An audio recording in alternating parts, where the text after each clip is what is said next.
Bonjour la team, nuyu naa leen encore une fois bienvenue sur C'est Delicious pour les nouveaux arrivants di leen dalal ak jàmm.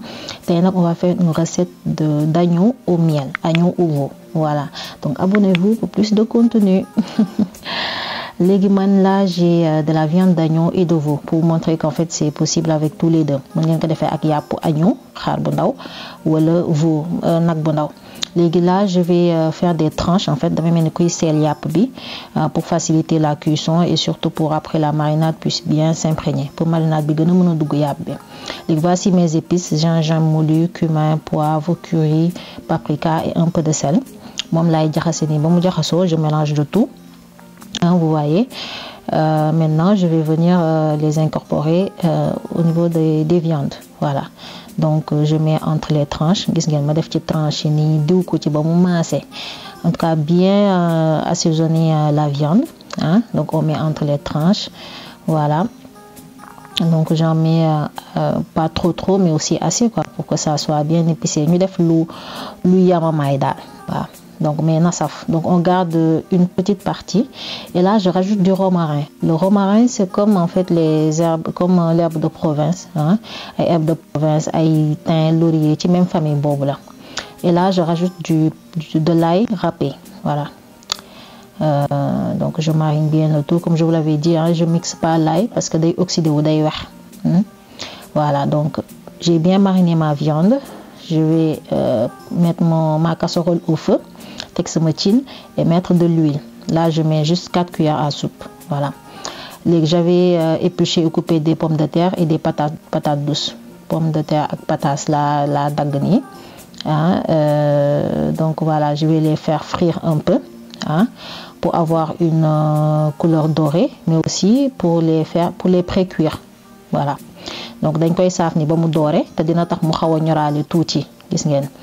Léegi voilà, bu patates bi commencé doore rek, quand les patates commencent à avoir une couleur dorée, on peut les enlever. En général, elles cuisent en premier. Patates yi ñooy gën a gaaw a ñor en général. Donc là, je peux les enlever. Gis ngeen. Ensuite, les pommes de terre aussi commencent à se dorer. Donc voilà. Je peux aussi les enlever dès que je vois que j'ai une belle couleur. Voilà, bu commencé doore rek mën nañ ko seppi balaa muy xëm. Donc laissez le feu à feu doux pour que l'huile ne chauffe pas trop. Voilà, donc là on les met de côté. Voilà, et je peux venir rajouter mes deux viandes, mes deux morceaux de viande. Voilà, ñu def ni yàpp bi gis ngeen xaw ko bërëng noonu. Remuer un peu. Voilà, donc à feu moyen, franchement faut pas jarul sansal diwlin bi di fooral gaz bi. Voilà, déjà day dëgëral yàpp bi et baaxul, c'est pas bon pour la santé. Et parfois ça durcit la viande aussi quand l'huile est très chaude. Voilà, et là je rajoute un mélange de poivron, coriandre, ciboulette et menthe que j'ai haché. En général, ces genres de mélange je les mets dans un pot en verre et je les garde au frigo. Voilà, ça m'évite de tout le temps me faire mixer su may togg quoi. Voilà, donc là je mélange bien. Man parfois dama koy dëbb nii wala ba mixer ko def ko ci pot denc là toute huile d'olive ci kaw. Voilà, donc je rajoute un peu d'eau pour faciliter la cuisson et puis je ferme hermétiquement, bàyyi ko pendant 10 minutes ñu tëj ko bu baax. Donc vous voyez 10 minutes après, on voit que la viande commence à prendre forme. Donc on a l'impression que ça se durcit un peu, mais non, c'est là où la cuisson commence en fait. Voilà. Donc on peut retourner les deux morceaux de viande sur chaque face. Ñu ëlbati ko. Maintenant prendre une fourchette pour juste voir où est-ce qu'on en est au niveau de la cuisson. Xool yàpp bi ñoraay bi fu mu toll là. Voilà, maintenant on referme pendant 10 minutes. Voilà, donc gis ngeen yàpp bi day mel ni commencer simmeeku nag. On voit que la viande comme si en fait ça se détachait des os. Voilà, ça montre qu'en fait là on est sur la bonne voie. Ça cuit bien. Donc pareil, on prend la fourchette, on voit où est-ce qu'on en est. Voilà, donc on voit que là on est à moitié cuite en fait. La viande elle est à moitié cuite, donc gis ngeen une très belle couleur avec les épices. Maintenant c'est à ce stade qu'on va rajouter le miel. Fii nag la ñuy indi lem bi pour mu mën a àndandoog viande bi ñoraale.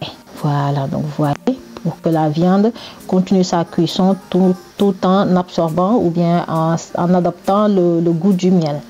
Wow, okay. Donc vous voyez une très belle couleur rien qu'avec les épices et le miel encore plus. Voilà, donc on n'en met pas beaucoup, hein, mais on en met quand même une bonne cuillère à soupe. On laisse cuire pendant 5 minutes. Gis ngeen ni ñu am dorure bu rafet, une très belle dorure. Voilà, toujours à feu doux, hein. On laisse bien cuire, hein. Le miel va bien s'imprégner au niveau de la viande. Là, on voit la viande elle est pratiquement cuite, hein. Voilà. Donc, je vais venir ajouter du citron. Hein, moi j'aime bien le citron, franchement. Et c'est mieux de l'ajouter là, et là je mets les oignons. C'est mieux d'ajouter là le citron parce que le citron au début ou le vinaigre au début de la cuisson, ça durcit la viande en fait. Et là je mets les restes d'épices et d'ail que j'avais haché. Voilà, donc on mélange le tout. Je disais qu'en fait le vinaigre, la moutarde ou le citron, parfois au début de la marinade ou bien au début de la cuisson de la viande, ça durcit la viande en fait. Voilà, day dëgëral yàpp bi, parfois limon wala vinaigre boo ko defee ci début ci marinade du yàpp wala kii da koy dëgër. waaw léegi là nag on laisse pendant 5 minutes juste pour soble bi xaw a lax, le temps que les oignons se caramélisent un peu, et puis voilà, on laisse encore mijoter, hein. Voilà, on peut fermer là pour que les oignons cuisent bien puisque la viande est déjà cuite, hein. Pour ñu tëjee bàyyi soble bi ñor bu baax, hein, ndawal li tamit àggali ñoram. Gis ngeen, on a une très belle couleur, il y a pas beaucoup de jus au niveau de la sauce, hein, machallah, bi deful ndox, hein. Le goût de ça là, dama ñam ba. Donc là nag à ce stade où tout est cuit pratiquement, je mets les pommes de terre et patates douces frites. Mooy pataas ak pomme de terre bi ma saafoon fi mu ne lépp ñor na, dama ko ci def moom mu continuer ñoram. waaw daanaka boo ko saafee sax day ñor moom pataas ak pomme de terre. Voilà, donc là je laisse juste 5 minutes pour que les pommes de terre et les patates continuent leur cuisson tranquillement. Voilà, à feu doux, hein, gis ngeen. Donc on remue un peu, hein, pour que l'autre face aussi soit cuite, que ça soit pour les légumes comme pour la viande. On laisse 3 minutes sans fermer le bol. Là tout est cuit pratiquement, et pour éviter en fait d'avoir beaucoup de jus. Donc voilà, la viande commence à se détacher des os. Là on est bon. Donc une très belle couleur, pas besoin de bouillon ni de colorant ni de trop chauffer l'huile. Autre que les épices naturelles. Voilà, machallah, hein? Très simple, très rapide et délicieuse, franchement. Que c'est le miel ou ça donne un goût onctueux et vraiment c'est trop bon, franchement. Voilà, donc là voilà, on a essayé de dresser un peu, vous voyez. Donc avec des légumes quand même, parce que hein, oubliez, il faut 5 fruits et légumes par jour au minimum. Voilà, gis ngeen, la viande elle est très bien cuite, machallah. Nooy neex, hein, doré rafet bëgg dee. Ah non, le goût je vous le dis pas, mais c'est très bon.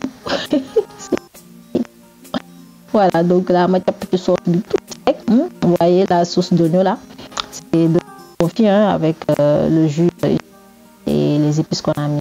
Donc les pommes de terre pareil, très bien cuites, hein. Oui, safran, hein, les patates douces. C'est un régal. Et voilà, là je le fais une deuxième fois aussi pareil, vous voyez la viande.